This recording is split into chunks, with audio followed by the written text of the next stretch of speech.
हाँ जी, देखो जी, ये आपकी जन्म लगन कुंडली का चार्ट है।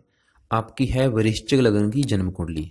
और इस लगन कुंडली के जो मालक हैं वो है मंगल ग्रह, जो कि बैठे हैं नीच राशि में, जो कि एक बहुत ही नेगेटिव बात है। क्योंकि देखो जी, इस पूरी कुंडली का जो मालक है लग्नेश है वो है मंगल, और बैठा नीच राशि में, मतलब यहाँ पे एक लगन दोष बना हुआ जो कि सबसे बड़ा दोष है। तो इसके अलावा देखो जी, इसके अलावा भी आपके काफ़ी ग्रह खराब बैठे हैं। जैसे कि यहाँ पे सूर्य नीच का बैठा है, लेकिन साथ में शुक्र बैठा है, नीच भंग राजयोग बना हुआ है। लेकिन फिर भी ये योग लागू पूरी तरह से लागू नहीं होगा, क्योंकि साथ में राहु भी बैठा है, ग्रहण योग भी बना हुआ है। और ये चारों ग्रह आपको जरतर खराब फल देंगे, राहु बुध शुक्र सूर्य। गुरु पहले घर में बैठा है, लेकिन एक तो 0 डिग्री का बैठा है और दूसरा अस्त बैठा है। चलो आपने अच्छा किया, इसका आपने रत्नदान कर रखा है। लेकिन देखो जी, गुरु का भी ज़्यादा हिस्सा 12वें घर के ऊपर है। मतलब ये ज़्यादा फल आपको 12वें घर के हिसाब से देगा, क्योंकि चलित कुंडली के हिसाब से ये 12वें घर को ज़्यादा दिखा रहा है। शनि अपने घर में बैठा है, ये तो आपको अच्छे फल देगा तकरीबन। चंद्रमा भी यहाँ पे अच्छे फल देगा। केतु की चल रही है महादशा, ये भी आपको ज़्यादातर अच्छे फल भी और खराब फल भी। तो चलिए जी, बारी बारी बात करते हैं सभी ग्रहों के बारे में, ताकि आपको अच्छी तरह से ये समझ आ जाए कि कौन से ग्रह क्या अच्छे और क्या बुरे फल देंगे, क्या आपने उपाय करने हैं। तो चलिए शुरू करते हैं। तो सबसे पहले आपको मैं थोड़ी सी बेसिक जानकारी बता देता हूँ, ताकि जो अभी आपको मैं भविष्यवाणी बताने वाला हूँ वो आपको समझने में थोड़ी सी आसानी रहे। तो देखो जी, बेसिक जानकारी पहले आप अच्छी तरह से समझ लें। वो क्या है कि टोटल जन्म लगन कुंडली में टोटल जो, जैसे कि आपकी ये कुंडली है, इसमें देखो जी टोटल 12 घर हैं। और जो 12 घर होते हैं वो हमारी लाइफ की किसी ना किसी चीज़ के बारे में हमें बताते हैं। तो पहले आप 12 घरों को समझिए कि 12 घर कौन से हैं। ये है पहला घर। यहाँ पे 8 नंबर जरूर लिखा है, 9 नंबर लिखा है। ये 8 नंबर 9 नंबर क्या है? ये राशियां हैं। 12 ही राशियां होती हैं और 12 ही घर होते हैं। मतलब घर अलग होते हैं, राशियां अलग होती हैं। पहले घरों को समझें। ये पहला घर है, दूसरा घर, तीसरा घर, चौथा घर, पांचवा घर, छठा घर, सातवां घर, आठवां, नौवां घर, 10वां, 11वां और 12वां। फिर आ गया पहला। और जो 12 घर हैं किसी न किसी चीज़ को रिप्रेजेंट करेंगे। जैसे कि पहला घर आपके शरीर के बारे में बताएगा। अगर आपके शरीर की बनावट देखनी है, आपका रंग रूप देखना, आपकी पर्सनैलिटी देखनी है, यानी कि अगर आपके बारे में पता करना है, आपके शरीर के बारे में, आपकी सेहत, आपका स्वभाव, आपका सर मस्तक, हम पहले घर को देखेंगे। दूसरे घर से आपके धन के बारे में पता करेंगे। तीसरा घर आपके छोटे भाई बहनों के बारे में बताएगा। चौथा घर आपकी माता, मकान, वाहन के बारे में। पांचवा घर से आपकी संतान देखेंगे। छठे घर आपके शत्रु रोग कर्जी के बारे में बताएगा। सातवां घर आपकी पत्नी का है, आपके विवाह का सुख यहाँ से देखेंगे।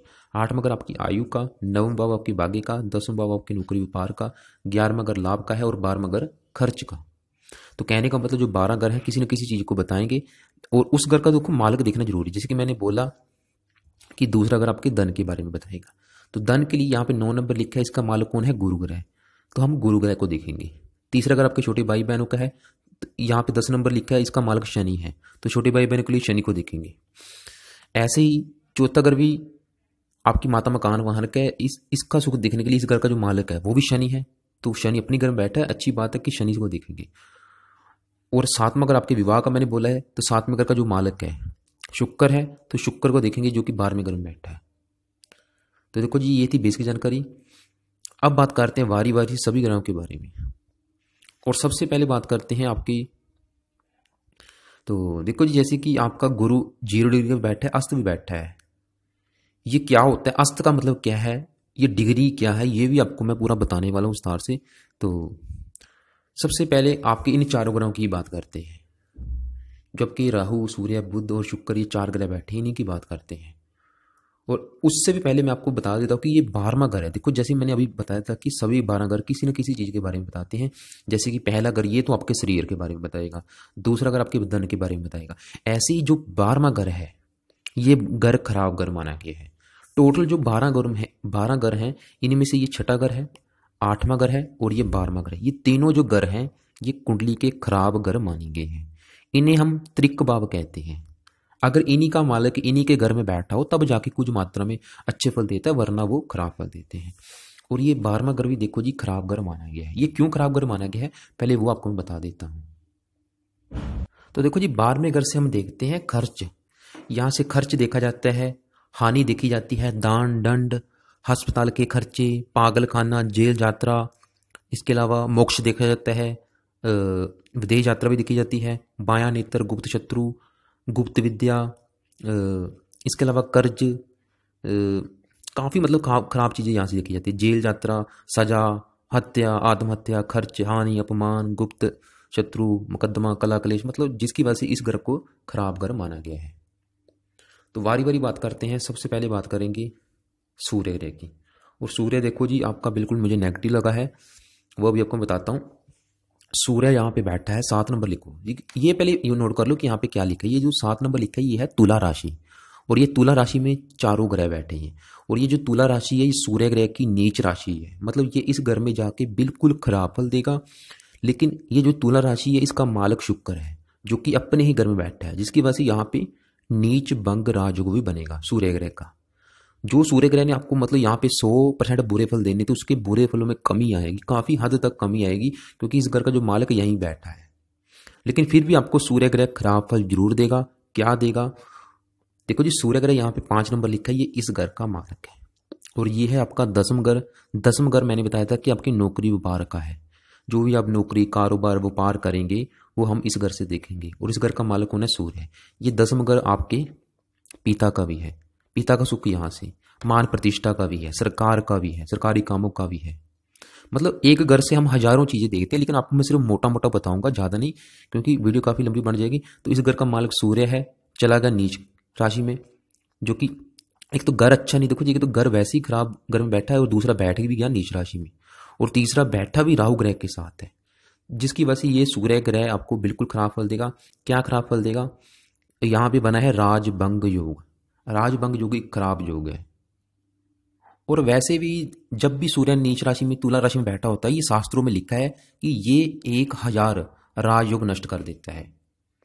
वैसे चलो नीच भंग राजयोग बना हुआ है, मतलब सूर्य ग्रह के बुरे फल में कमी जरूर आएगी, जो कि आपको मैं बार बार कह रहा हूँ, फिर भी मतलब बुरे फल जरूर देगा। एक तो आपको नौकरी व्यापार संबंधी परेशानी आएगी, जो भी आप नौकरी कारोबार करेंगे उसमें आपको सफलता नहीं मिलेगी।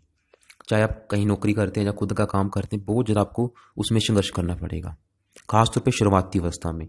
सूर्य सरकार का कारक है, सरकारी नौकरी नहीं मिलेगी। पिता का कारक है, पिता के सुख में कमी आएगी, और पिता के सुख में काफ़ी परेशानियां आपको आएंगी। और पिता के सुख में कमी किसी भी प्रकार की हो सकती है, जहाँ तो पिता से आपकी कम बनेगी, जहाँ पिता आपका बीमार रहेगा, या पिता का आपको प्यार नहीं मिलेगा, या मतलब पिता को लेकर कोई ना कोई परेशानी जरूर आएगी। जहाँ पिता का, जो आपका पिता है, उसके जीवन में काफ़ी संघर्ष रहेगा। और ये देखो जी, सूर्य सरकार का कारक है, और बार में अगर मैंने बोला था कि राजदंड, तो आपको सरकार की तरफ से कोई दंड भी मिल सकता है। दंड किसी भी प्रकार का हो सकता है, जरूरी नहीं कि यहाँ पे जेल यात्रा की योग है। किसी भी प्रकार का, चाहे आपका चालान हो जाए, किसी भी प्रकार का, मतलब सरकारी कामों में आपको नुकसान आएगा, इसलिए सरकारी अधिकारियों से ना उलझे। तो इसके, और यहाँ पे देखो जी, आपको क्योंकि खराब बैठा है, तो जातकों को पिता, बिजनेस, मान सम्मान, इनकी प्राप्ति में बाधा आएगी, क्योंकि 10वें भाव से हम मान प्रतिष्ठा भी देखते हैं, और सूर्य से भी हम मान प्रतिष्ठा देखते हैं। तो सूर्य मतलब यहाँ पे आपको खराब फल देगा। गुप्त शत्रु बढ़ाएगा आपके ऊपर, इसके अलावा सर के ऊपर कर्जा रहेगा, रोगी बनाएगा आपको। रोगी जैसे कि आपको आंखों में कष्ट दे सकता है, सिर में पीड़ा बनी रहेगी, भाग दौड़ करनी पड़ेगी। तो इसकी मतलब सूर्य ये तो आपको खराब रहेगा। बिजनेस को लेके आपको खासतौर पर शुरुआती अवस्था में काफ़ी संघर्ष करना पड़ेगा। वैसे भी सामान्य जीवन में भी आपको उतार चढ़ाव दिखाएंगे, पिता को कष्ट हो सकता है, या पिता के द्वारा मतलब कोई ना कोई परेशानी जरूर आएंगी। तो कहने का मतलब सूर्य आपको खराब फल देगा। और साथ में बैठा है शुक्र। शुक्र विवाह का कारक है, विवाह के सुख में कमी। बुध बैठा है, तो बुध भी यहाँ पे। और सबसे नेगेटिव बात, साथ में जो राहु बैठा है, ये सूर्य ग्रह के बुरे फलों को बढ़ाएगा, अधिक मात्रा में बढ़ाएगा। यहाँ पे देखो जी, सबसे नेगेटिव क्या है? राहु। क्योंकि राहु सभी ग्रहों के अच्छे फलों को, जो थोड़े बहुत अच्छे फलों को कम करेगा, उनके बुरे फलों को बढ़ा देगा। ऐसे ही राहु सूर्य ग्रह के बुरे फलों को बढ़ाएगा। मतलब सरकार की तरफ से दंड जरूर मिलेगा आपको, कोई न कोई। पिता का कारक है, पिता को ज़्यादा कष्ट आएगा, पिता संबंधी कोई ना कोई परेशानी जरूर आएंगी। वैसे भी नेत्रों में कष्ट दे सकता है, व्यर्थ की यात्राएं करवाएगा, यात्रा में नुकसान होगा, दुर्घटना करा सकता है। तो इस राहु के भी आपको इनके सबके उपाय बताता हूँ बारी बारी से। पहले राहु ग्रह की बात कर लेते हैं। और राहु ग्रह एक ऐसा ग्रह है, ये एक पापी ग्रह है, ये शनि से भी कई गुना अधिक पापी है। इसका अपना कोई घर नहीं है, राहु केतु का अपना कोई घर नहीं, बाकी ग्रहों के अपने अपने घर होते हैं। लेकिन राहु जिस ग्रह के साथ बैठता है, युति बना के उन्हीं के अच्छे बुरे फलों को बताता है। तो राहु देखो जी, 12 ग्रहों में से अगर सबसे खराब ग्रह माना गया है, तो राहु जहाँ तो 8वें घर में बैठ के सबसे खराब फल देता है, यहाँ 12वें घर में, और आपका देखो 12वें घर में बैठा है, जिसकी वजह से ये भी आपको खराब फल देगा। और ये इन ग्रहों को जो इसके साथ बैठे हैं इनके अच्छे फलों को कम करेगा। जैसे कि राहु शुक्र के साथ बैठा है, शुक्र आपका 7वें घर का मालिक है, तो आपको विवाह का सुख नहीं मिलने देगा, आपका तलाक भी करवा सकता है। तलाक भी के भी काफ़ी योग बने हुए हैं। इसके अलावा सूर्य के साथ बैठा है, पिता के सुख में ज़्यादा कमी, सरकार की तरफ से हानियाँ, नौकरी व्यापार संबंधी परेशानियाँ। बुध के साथ बैठा है, बुध भी देखो लाभ का मालिक, लाभ भंग योग बना है, किसी भी काम में आपको लाभ नहीं मिलेगा, चलता चलता व्यापार आपका बंद करा देगा, नौकरी व्यापार संबंधी परेशानियाँ। 12वें घर में बैठा, और ये 12वां घर मैंने बोला था खर्च का, ये आपका खर्च कराएगा। जितना मर्जी धन कमा लें आप धन जोड़ नहीं पाएंगे, धन आपका खर्च होता रहेगा, व्यर्थ की यात्राएं कराएगा, व्यर्थ की टेंशन, डिप्रेशन, मतलब बहुत ज़्यादा आपको मतलब जीवन में संघर्ष कराएगा ये राहु। इसके अलावा ये घर में चोरी करा सकता है, चौथे घर को देखेगा माता को बीमार करेगा, मकान वाहन के सुख में कमी, छठे घर को देखेगा सर के ऊपर कर्जा, शत्रु परेशान करेंगे, रोगी बनाएगा आपको, 8वें घर को देखेगा संघर्ष कराएगा। राहु भी यहाँ पे मतलब बैठ के, क्योंकि ये पूरा जवान बैठा है, ये 20 डिग्री लेके बैठा है, बल पूरा है। ये बल क्या होता है वो भी अभी आपको मैं बताता हूँ। तो राहु ग्रह भी यहाँ पे भाई आपको ज़्यादातर खराब फल देगा। और छठा घर मामा का है, मामा के सुख में कमी करेगा, पैरों में कष्ट दे सकता है, आंखों में कष्ट देगा, एक्सीडेंट करवा देगा आपका। अब बात करते हैं उपाय की। देखो जो उपाय करने जरूरी है, क्योंकि इसके अलावा भी ये ग्रह, क्योंकि अगर मैं यहाँ पे बताने लग जाऊँ आपको, मेरे कई दिन लग जाएंगे। कहने का मतलब मैं आपको सिर्फ मोटा मोटा बता रहा हूँ, और मेन चीज़ आपको मैं उपाय बताऊंगा ताकि आप इसके बुरे फलों से बच सकें। आपको नींद कम आएगी, रात को डरावने सपने, खासतौर पर ये राहु की चीज़ें राहु की दशा में देखने में मिलेंगी आपको। अब बात करते हैं उपाय की। उपाय से पहले आपको मैं एक चीज़ बता देता हूँ। देखो जी, सभी ग्रहों के पीछे मैंने एक नंबर लिखा हुआ है। राहु के पीछे क्या लिखा है? 20 नंबर, सूर्य के पीछे 27 नंबर, बुध के पीछे 11 नंबर, शुक्र के पीछे 10 नंबर। ये नंबर क्या है? ये इनका बल है। बल मतलब जैसे कि मैंने बोला कि राहु आपको खराब फल देगा, लेकिन अब सवाल ये है कि वो कितनी मात्रा में खराब फल देगा, यानी कि बहुत ही ज़्यादा मात्रा में खराब फल देगा या बिल्कुल कम मात्रा में खराब फल देगा। वो कैसे पता करेंगे? वो इसका बल देख के पता करेंगे, यानी कि इसकी डिग्री देख के। वो कैसे, आपको मैं एग्जांपल समझा देता हूँ। देखो जी, कोई भी जो भी आपके 9 ग्रह हैं वो कितनी मात्रा में आपको अच्छे फल देंगे या बुरे फल देंगे, वो कैसे पता करेंगे? इनकी डिग्री देख के। एग्जाम्पल के लिए आपको मैं समझा देता हूँ ताकि आपको समझ आ जाए। एग्जाम्पल क्या, ये रियल है। जो भी आपको मैं फार्मूला बताने वाला हूँ ये फार्मूला रियल है। जैसे कि अगर किसी ग्रह के पीछे 0 लिखा है, मतलब वो वहाँ पे 0 डिग्री का बैठा है, वो समझ लो कि वहाँ पे मृत बैठा है, मतलब डेड अवस्था में बैठा है, जिसकी वजह से वो आपको जो भी अच्छे फल देगा या बुरे फल देगा बिल्कुल कम मात्रा में, या फिर कह सकते हैं कि सिर्फ 5% मात्रा में। अगर किसी ग्रह के पीछे 1 नंबर, 2 नंबर, 3 नंबर लिखा है, वो समझ लो कि वहाँ पे बाल अवस्था में बैठा है, मतलब कि एक बच्चे के रूप में बैठा है, जिसकी वजह से वो भी आपको जो भी अच्छे या बुरे फल देगा 10 से लेके 20% मात्रा के हिसाब से।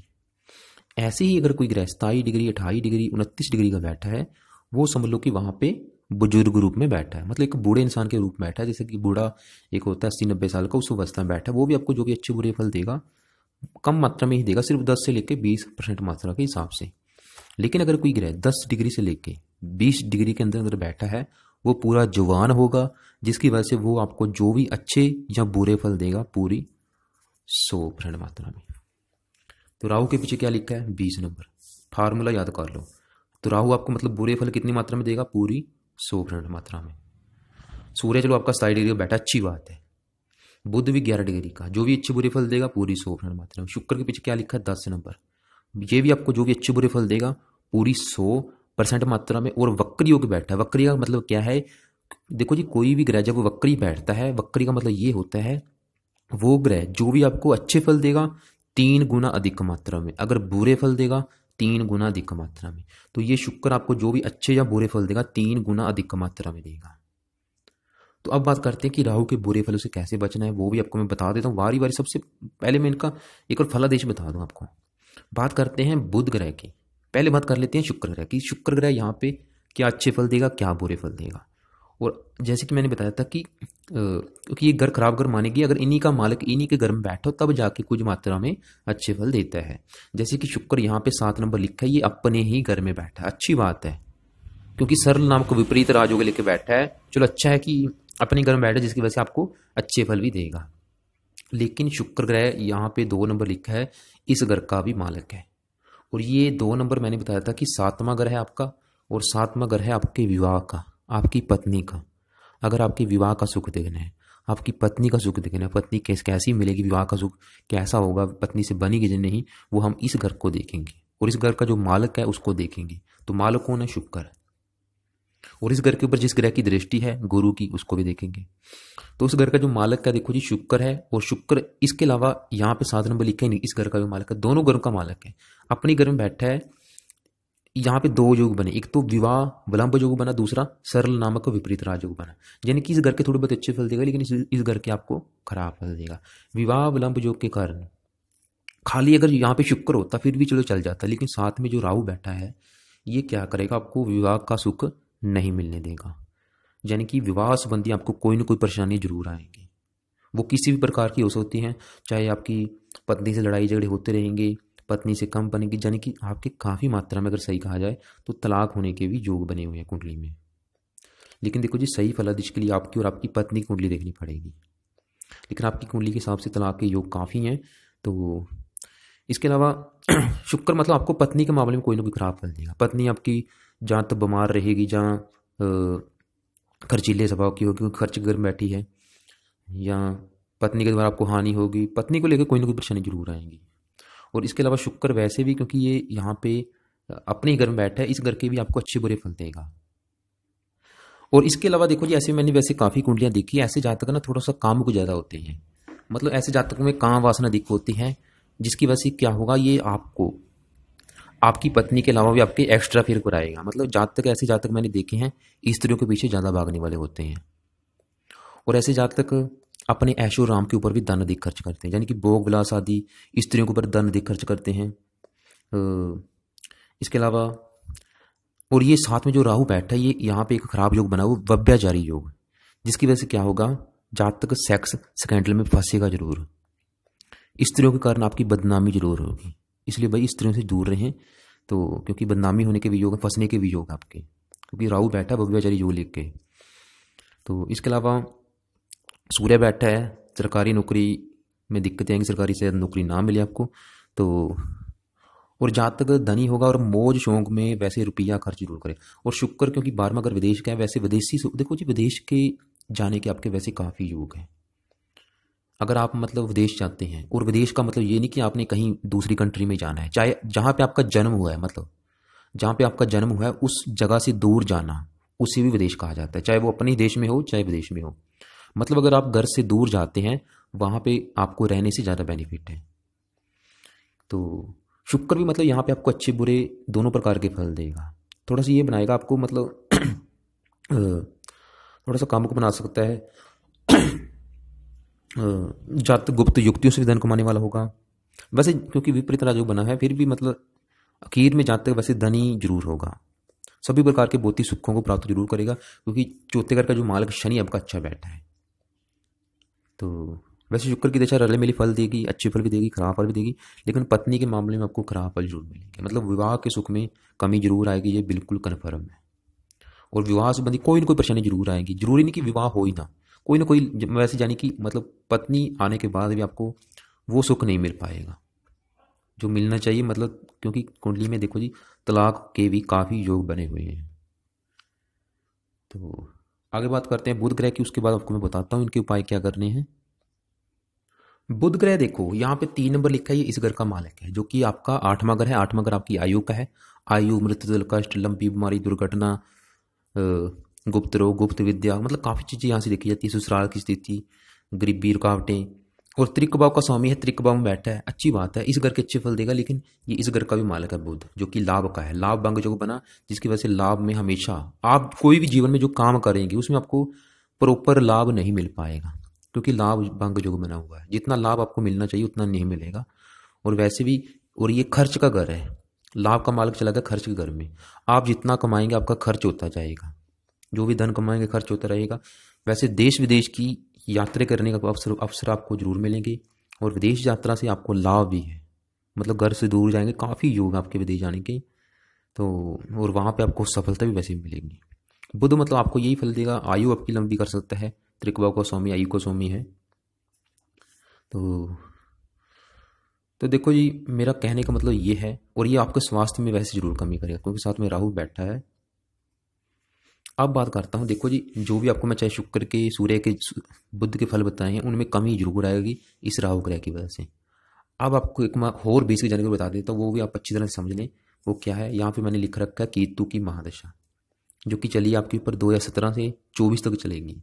राहु की चल रही है अंतर्दशा। और ये चीज़ नोट कर ले कि हमारी लाइफ में, क्योंकि कई ग्रह आपके अच्छे हैं, कई ग्रह खराब है, जिसने भी जो भी अच्छे बुरे फल देने हैं वो कब देगा, जब उनका समा आपके ऊपर आएगा। समा मतलब उनकी दशा आपके ऊपर आएगी। और जैसे अभी आपके ऊपर दशा किसकी है, केतु ग्रह की। अभी आपकी लाइफ में जो बड़ा असर है इस ग्रह का है, मतलब आपके ऊपर 80% अगर असर कहा जाए तो केतु ग्रह का है। आप मतलब जो भी सोच रहे हैं, काम कर रहे हैं, डिसीजन ले रहे हैं, जो भी आपके साथ हो रहा है लाइफ में, वो 80% किसी ना किसी वजह से केतु की वजह से हो रहा है, क्योंकि इसकी महादशा है। क्योंकि महादशा देखो जी काफ़ी लंबी होती है, 18 साल की, 20 साल की। लेकिन जो अंतरदशा होती है छोटी होती है। ऐसी राहु की अंतरदशा है, ये इसका आपके ऊपर सिर्फ 20% असर है। मतलब जैसे जो चीज़ें मैं आपको मैंने बताई है राहु की वजह से, वो आपको मिल सकती हैं क्योंकि राहु का आपके ऊपर असर है। राहु यहाँ पे क्या करेगा, खर्च कराएगा, नींद में कमी आएगी, एक्सीडेंट करवा सकते हैं, कर्जा चढ़ाएगा सर के ऊपर, मतलब ये भी आपको फालतू की दिक्कतें देगा। घर में चोरी करा सकता है, या वाहन चोरी करा सकता है, माता को बीमार कर सकता है। इसके अलावा यही चक्कर है। देखो ऐसे ही अभी आपके ऊपर केतु की महादशा खत्म होगी 24 में, उसके बाद आएगी शुक्र ग्रह की महादशा जो कि 20 साल की है। जो भी आपको मैंने शुक्र के फल बताए हैं वो आपको इसकी महादशा में देखने में जरूर मिलेंगे। आपको आपको ये ज़्यादा काम को बना देगा, काम वासना आपको में दिख भर देगा ये। लेकिन उपाय क्या है वो अभी, क्योंकि देखो फल उपाय अगर आप इसके करते हैं इनके, तो इनके बुरे फलों में बिल्कुल कमी आ जाएगी। तो सबसे पहले राहु ग्रह का उपाय क्या है, इसकी डिग्री को हमने माइनस करना है, जीरो करना है। इसके लिए राहु ग्रह का मंत्र जाप जरूर करें। वैसे सबसे सभी ग्रहों के जो बेस्ट उपाय हैं वो इनके मंत्र जाप ही हैं। छोटे मोटे उपाय सिर्फ टाइम खराब करने वाला काम है। तो राहु ग्रह का मंत्र जाप करें, ओम राम राहवे नमः। इसका एक दान है सतनाजा, उसका दान भी करें। और आपको मैं एक अलग से वीडियो भेजूंगा राहु ग्रह के उपाय की, उसको जरूर देख लेना। सूर्य ग्रह का इसकी 27 डिग्री को जीरो करना है, इसके लिए भी आप इसको सुबह के टाइम जल जरूर दिया करें। शुक्र ग्रह का मंत्र जाप करें जो कि बहुत ज़्यादा जरूरी है, ओम शुम शुक्राय नमः। कम से कम एक माला जरूर करें। एक माला ही बुध ग्रह का करें, यानी कि तीनों ग्रहों का एक एक माला करें। सूर्य का सबसे पहले एक माला, उसके बाद एक माला शुक्र ग्रह का, एक माला बुध ग्रह का, और रात के समय एक माला राहु ग्रह का करें। और एक माला केतु ग्रह का भी करना है क्योंकि ये भी आपको खराब फल देगा, जो कि इसकी चल रही है आपके ऊपर महादशा, जो कि अभी देखो 4 साल की बाकी है। ये छठे घर में बैठा है, क्योंकि राहु केतु दोनों पापी ग्रह हैं। वैसे राहु केतु छठे घर में बैठ के कुछ अच्छे फल जरूर देते हैं, तो वैसे केतु यहाँ पे अच्छे फल जरूर देगा, लेकिन ज़्यादा नहीं फिर भी, मतलब क्योंकि इसके ऊपर देखो शनि की दृष्टि है, और ये जो 1 नंबर लिखा है ये शनि की नीच राशि है, जिसकी वजह से केतु के अच्छे फल में कमी आ जाएगी। तो तो देखो जी, केतु की बात कर लेते हैं, क्या खराब फल देगा यहाँ पे। और आपको मैंने बताया था कि 12 घरों में से छठा घर, 8वां और 12वां घर खराब घर माने गए। छठे घर से हम देखते हैं शत्रु, रोग, कर्जा, दुर्घटना, कोर्ट कचहरी के खर्चे, चोरी, ठगी, विश्वासघात, मतलब काफ़ी खराब चीज़ें यहाँ से देखी जाती है। जिसकी वजह से केतु फिर भी अच्छे फल देने थे इसने, क्योंकि ये राहु केतु छठे 8वें 12वें घर में बैठ के कुछ अच्छे फल देते भी हैं, लेकिन साथ में इसके ऊपर क्या है, शनि की दृष्टि पड़ रही है जो कि इसकी नीच राशि है। वैसे इन ग्रहों की भी दृष्टि है, राहु, बुध, सूर्य, शुक्र की भी। तो केतु यहाँ पे देखो जी आपके शत्रु जरूर बढ़ाएगा। ये चीज़ें कब होंगी लागू आपके ऊपर, अभी वर्तमान में होगी, क्योंकि इसकी दशा है। आपके शत्रु बढ़ेंगे, आपको रोगी बनाएगा, सर के ऊपर कर्जा हो सकता है, कोर्ट कचहरी के चक्कर लगाने पड़ेंगे, फालतू की यात्राएं, टेंशन, डिप्रेशन। इसके अलावा ये इस घर को देखेगा, नौकरी व्यापार संबंधी परेशानियां, 12वें घर को देखेगा, खर्च कराएगा, धन के घर को देखेगा, धन की हानि कराएगा, धन नहीं जुड़ने देगा, पारिवारिक सुख में कमी, ये भी मतलब आपको खराब फल देगा। इसके भाई बुरे फलों से बचना है तो इसका भी बल हमने कम करना है। इसके लिए भी कम से कम 2 माला या 1 माला इसका जरूर करें, क्योंकि दोनों पापी ग्रहों की आपके ऊपर दशा रही है, केतु की भी और राहु ग्रह की भी। इसलिए मतलब केतु राहु का मंत्र आपको लाजमी है। 1 माला केतु ग्रह का, ओम कीम केतुवे नमः, 1 माला राहु ग्रह का, बहुत जरूरी है, रात के समय करें। तो आगे बात करते हैं। देखो जी यहाँ पे आपका मंगल की ग्रह की बात कर लेते हैं। ये भी आपका नीच का बैठा है, जैसे कि मैंने पहले बता रखा था कि आपके ग्रह काफ़ी नीच के बैठे हैं, काफ़ी खराब बैठे हैं, तो मंगल भी यहाँ पे आपको ज़्यादातर खराब फल देगा, क्योंकि कोई भी ग्रह जब अपनी नीच राशि में बैठ जाता है तो वह उसकी सबसे खराब स्थिति होती है। वैसे गुरु की दृष्टि पड़ रही, लेकिन गुरु की दृष्टि पूरी तरह से लागू नहीं होगी, क्योंकि गुरु का ज़्यादा हिस्सा 12वें घर के ऊपर है। अगर गुरु इसी घर पे बैठा होता फिर मंगल का नीच भंग राजो बन जाना था, क्योंकि ये गुरु की उच्च राशि है। एक लेकिन बैठा, देखो फार्मूला आपको मैंने बताया था, 0 डिग्री अगर कोई ग्रह लेके बैठा है जो कि गुरु बैठा है, आप खुद सोचो गुरु में कितना बल है, बिल्कुल बल है ही नहीं इसमें। इसकी चलो बाद में बात करते हैं, मंगल ग्रह की बात करते हैं। मंगल ग्रह यहाँ पे बैठा है नीच राशि में, और ये है आपका नवम भाव जो कि आपके भाग्य का है। अगर आपका भाग्य देखना कहाँ साथ देगा, इस घर से देखेंगे, और इस घर का जो मालक है वो है चंद्रमा, उससे भी देखेंगे। ये घर आपकी तीर्थ यात्रा, विदेश यात्रा, धर्म, पिता, काफ़ी खराब चीज़ें देखी जाती, अच्छी चीज़ें देखी जाती है यहाँ से। और बैठा है मंगल, इस घर का वैसे मालक बहुत अच्छा बैठा है चंद्रमा, लेकिन यहाँ पे जो मंगल बैठा है ये आपको खराब कर देगा। और मंगल इस पूरी कुंडली का मालक है, ये लग्नेश है। लग्नेश का मतलब अभी आपको बताता हूँ। जैसे कि मैंने आपको बताया था कि 7वां घर आपकी पत्नी का, 4था घर आपकी माता का, 5वां घर आपके बच्चों का, ऐसे ही जो पहला घर है ये आपका है। अगर हमने आपके बारे में पता करना है, आपका शरीर देखना, आपकी सेहत देखनी है, आपका स्वभाव देखना, आपका रंग रूप देखना, आपकी पर्सनैलिटी देखनी है, आपका सर देखना है, सर के वाल देखने हैं, हम पहले घर को देखेंगे। और पहले घर का मालिक कौन है? मंगल। और ये मंगल समझ लो कि आप हैं, ये आपके बारे में बताएगा। और आप खुद, आप देखो आप कहाँ बैठे हैं, नीच राशि में, यानी कि ये आप हैं। मंगल मतलब जो लग्नेश होता है ये जातक खुद होता है, समझ लो कि जातक के बारे में बताएगा। तो आप खुद सोचो कि आपका शरीर, आपकी सेहत, आपका स्वभाव कहाँ उठ के चला गया? नीच राशि में।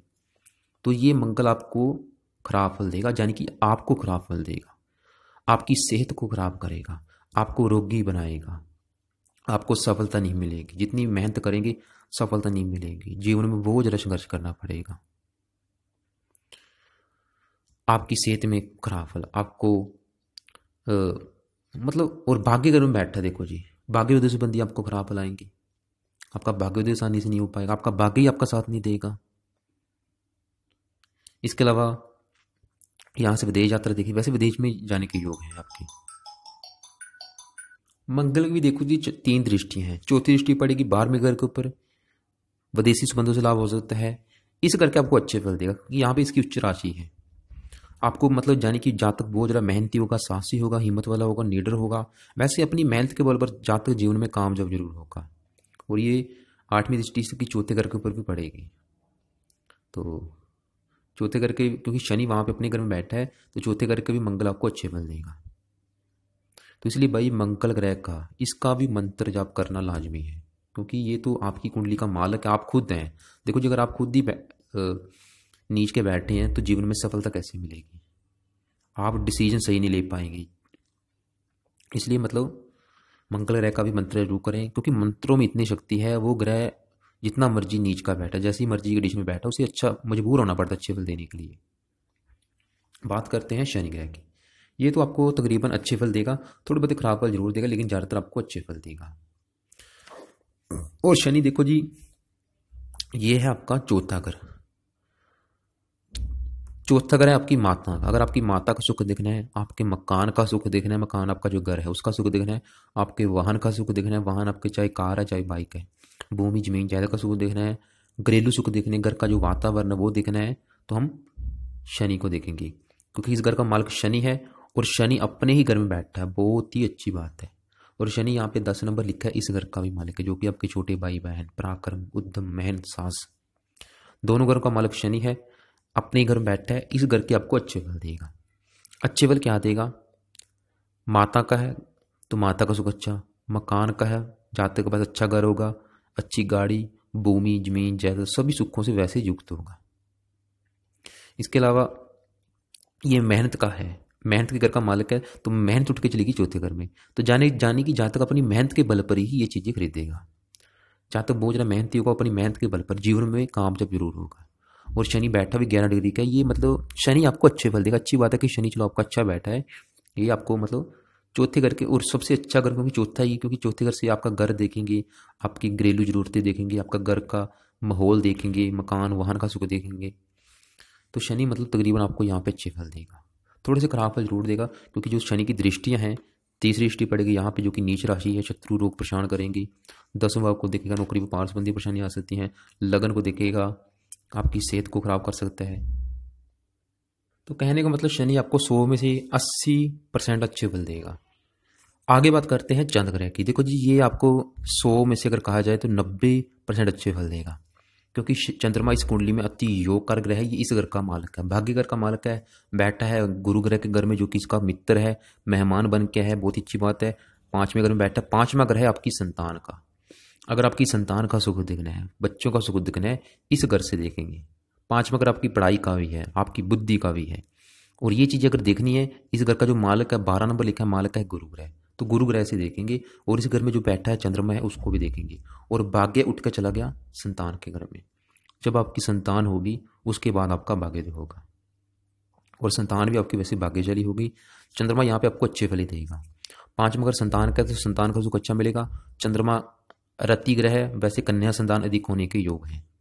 कन्या संतान आपकी अधिक हो सकती है, वैसे प्रथम कन्या होने के योग है। लेकिन देखो जी, सही फलादेश के लिए आपकी और आपकी पत्नी की कुंडली देखनी पड़ेगी। लेकिन आपकी कुंडली के हिसाब से कन्या संतान अधिक होने के योग है। वैसे जो भी आपकी संतान होगी, अच्छी होगी, पढ़ी लिखी होगी, समझदार होगी, थोड़ी बहुत संतान को लेकर परेशानी जरूर आएंगी, क्योंकि इस घर का जो मालिक है वो आपका सही नहीं है। उसकी भी बाद में बात करते हैं। और ये 5वां आपकी पढ़ाई का भी, जब तक काफ़ी पढ़ा लिखा होगा, बुद्धिमान होगा, विद्वान होगा, भाग्यशाली होगा, इसकी दशा अच्छी जाएगी। ईश्वर में और धर्म के प्रति श्रद्धाभाव रखने वाला होगा। इसकी दशा में जहाँ तक धार्मिक यात्रा भी जरूर करेगा, क्योंकि ये धर्म के घर का मालिक है। तो चंद्रमा की दशा ये तो आपकी बहुत अच्छी जाएगी। तो जहाँ तक परिवार से तीर्थ यात्रा जरूर करता है, चंद्रमा की दशा अच्छी फल देगी आपको। लाभ के घर को देख रहा है, इसकी दशा में धन कमाने के साधन बढ़ेंगे, लाभ भी होगा, जो भी इच्छाएं पूरी भी होंगी। तो अब बात करते हैं गुरु ग्रह की, जो कि सबसे जरूरी टॉपिक है। देखो जी, ये आप थोड़ा सा अच्छी तरह से समझ लें जो अभी मैं गुरु ग्रह के बारे में बताने वाला हूँ। क्योंकि गुरु ग्रह अगर आपकी चलित कुंडली में देखें तो गुरु ग्रह का जो ज़्यादा हिस्सा है, क्यों, वो इस घर के ऊपर है, 12वें घर के ऊपर। यानी कि ये आपको सिर्फ 30% फल इस घर के देगा, बाकी के 70% फल आपको ये 12वें घर के देगा। कहने का मतलब ये आपको खराब फल भी देगा, अच्छे फल भी देगा, थोड़े बहुत खराब फल भी देगा। और जो भी अच्छे बुरे फल देगा वो कम मात्रा में। सिर्फ एक तो ये 0 डिग्री का बैठा है, दूसरा अस्त बैठा है। अस्त का मतलब क्या है, क्योंकि यहाँ पे बैठा है सूर्य ग्रह, सूर्य की डिग्री है 27। सूर्य, इनका दोनों में जो आपस में फासला है वो 4 डिग्री का है। क्योंकि सूर्य जब 30 डिग्री का हो जाएगा तो वो इस राशि में आ जाएगा, और 4 डिग्री का फासला होने के कारण, क्योंकि देखो जी, सूर्य ग्रह में इतना प्रकाश है, इतनी गर्मी है, जब भी कोई सूर्य ग्रह के ग्रह नज़दीक चला जाता है तो वह सूर्य ग्रह की गर्मी को सहन नहीं कर पाता, जिसकी वजह से वो वहाँ पे मृत अवस्था में चला जाता है, मतलब जल जाता है, जिसे हम मृत अवस्था कहते हैं, जिसे हम अस्त कहते हैं। दूसरे ग्रह क्यों नहीं अस्त, ना शुक्र आपका अस्त है ना बुध, क्यों? क्योंकि उनकी दूरी में काफ़ी फासला है। जैसे कि बुध 11 डिग्री का है, सूर्य 27 डिग्री का है, इनमें काफ़ी फासला है। सूर्य 27 डिग्री का है, शुक्र 10 डिग्री का है, राहु अस्त नहीं होता, और ये गुरु आपका अस्त बैठा है क्योंकि 4 डिग्री का फासला है। और अस्त होने की वजह से देखो, एक तो वैसे आपका 0 डिग्री का बैठा है, जो फार्मूला मैंने बताया था। एक तो ये पहले मृत बैठा, मतलब जो भी आपको अच्छे बुरे फल देगा बिल्कुल कम मात्रा में, और दूसरा अस्त बैठा है। अस्त होने की वजह से ये आपका बिल्कुल, अगर कहा जाए, डेड बैठा है, डेड, जिसकी वजह से क्या होगा, ये आपको जो भी अच्छे बुरे फल देगा बिल्कुल 5% मात्रा में। अगर इसका बल बढ़ाना है, 2 उपाय। एक तो आप इसका रत्न धारण करें। रत्न धारण क्या होगा, रत्न इस ग्रह की रश्मियों को खींचेगा, आपके शरीर के अंदर भेजेगा, जो कि आपने धारण कर रखा है, अच्छी बात है। दूसरा उपाय इसका मंत्र या फिर, लेकिन रत्न धारण करना, देखो ये इस करके भी कुछ फल देगा 12वें घर के। अब बात करते हैं कि गुरु क्या अच्छे बुरे फल दिए। गुरु यहाँ पे 12 नंबर लिखा है, इस घर का भी मालिक है। ये 9 नंबर लिखा है, इस घर का भी मालिक है, जो कि आपका दूसरा घर है आपके धन का। अगर आपके धन का सुख देखना है, आपकी धन संपत्ति देखनी है, आपके पास कितना पैसा है, बैंक बैलेंस देखना है, इस घर से देखेंगे। इस घर का मालिक कौन है, गुरु। दूसरा घर परिवार का भी है, परिवार का सुख गुरु से, वाणी गुरु से। गुरु इस घर का भी मालिक है, जो कि आपकी संतान का सुख देखना है गुरु से। हाँ देखो जी, गुरु अगर इसी घर में बैठा होता फिर तुम आपको बोल देता कि अच्छे फल देगा, धन के लिए अच्छा है, परिवार के लिए अच्छा है, संतान के लिए अच्छा है, क्योंकि अपने घर को देख रहा है। लेकिन इसका ज़्यादा हिस्सा इस घर के ऊपर है, जिसकी वजह से आपको संतान संबंधी परेशानियां जरूर आएंगी, धन संबंधी परेशानी जरूर आएंगी, क्योंकि धन उठ के चलेगा खर्च के घर में। धन को लेकर परेशानियां, परिवार के सुख में कमी, संतान संबंधी परेशानियां।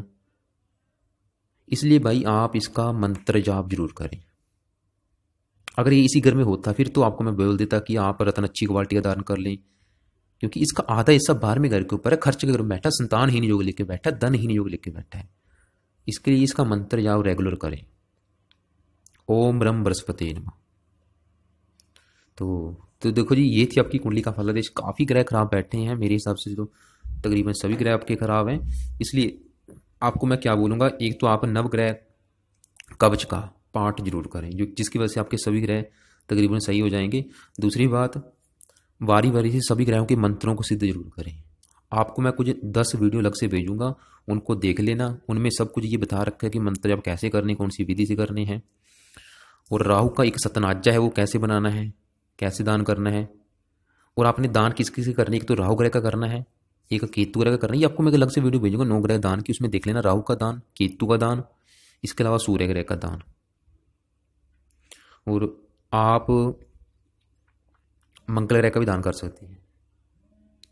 तो इसके अलावा बाकी आपके जो भी सवाल है वो आप लिख लेना, फ़ोन करके आप मुझसे पूछ सकते हैं। लेकिन फ़ोन करने से पहले एक बार आप मुझे व्हाट्सएप पे जरूर पूछ लें, और कोशिश करें कि आपके जो भी सवाल है पहले आप लिख लें अच्छी तरह से, और उस वीडियो को भी देखें, इस वीडियो को भी देख के अच्छी तरह से लिखें, फिर आप मुझे कॉल कर लेना।